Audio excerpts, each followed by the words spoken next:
Good morning সবাইকে। তো আজকে সকালবেলা চলে এসেছি রান্নাঘরে ছেলেকে স্কুল পাঠিয়ে। তো আজকে রান্না হবে কুমড়ো আলুর তরকারি।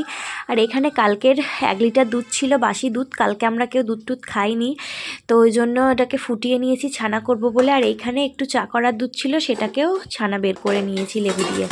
আর এখানে আজকের সকালের 1 লিটার দুধ রয়েছে, তো ভাবছি রসমালাই করব। তো ওই জন্য প্রথমে দেখো দুধে থেকে কত জল বেরিয়ে গিয়েছে, আর ছানাটাও ভালোভাবে সুন্দরভাবে কেটে গিয়েছে। তো আমি এর মধ্যে ভিনিগার দিয়েছিলাম, ভিনিগার দিয়ে ভালো করে ছানাটা বের করে নিয়েছি।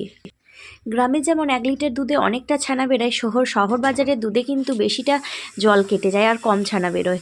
তো আমি দেখো এতটা মতো ছানা বের করে নিয়েছি। এবার এটাকে ভালো করে ডলে নেব, ভালো করে মাখিয়ে নিয়ে লেচি কেটে নেব।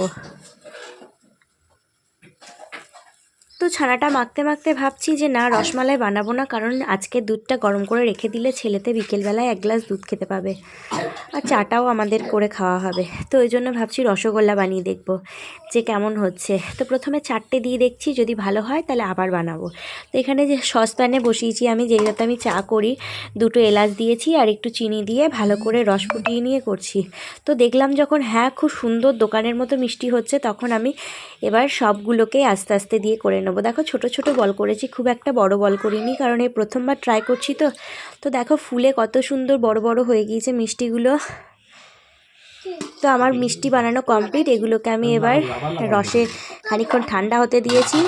তো ঠান্ডা হয়ে গেলেই আমি সার্ভ করে নেবো। তো আজকের ভিডিওটা আমি এখানেই এন্ড করছি। ভালো লাগলে একটা লাইক, কমেন্ট আর শেয়ার করে